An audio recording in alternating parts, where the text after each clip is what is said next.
va dire 3 messages essentiels. Le premier, c'est que en matière de logistique aujourd'hui, il faut intégrer non seulement la dimension d'espace, la dimension de temps, mais aussi la dimension de volume. C'est un premier élément qui est important et qui est nouveau.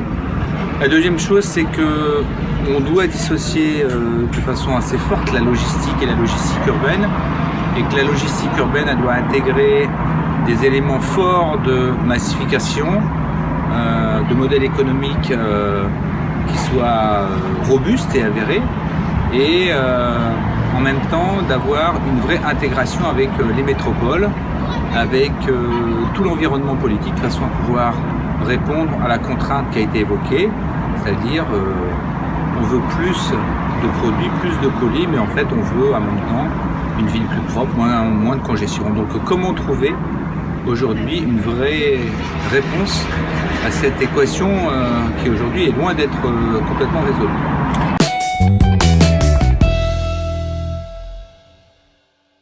Alors en 3 phrases, le projet de la Poste, c'est avoir un modèle économique robuste. Pour ça,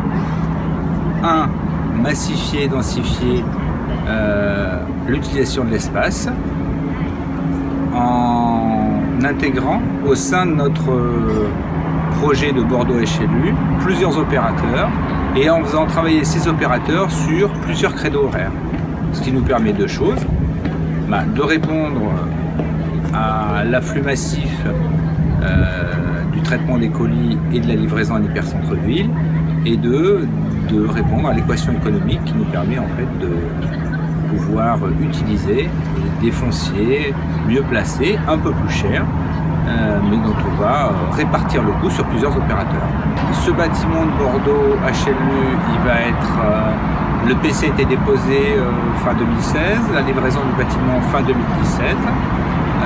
À terme, nous allons avoir à peu près 3,5 millions d'objets qui vont transiter et qui vont être livrés à partir de ce bâtiment-là. Tous les opérateurs du groupe, c'est-à-dire Chronopost, DPD et Colis, vont gérer leurs produits pour alimenter l'hypercentre-ville. Voilà, donc on est sur un produit immobilier performant au service d'un process logistique urbaine du groupe La Poste.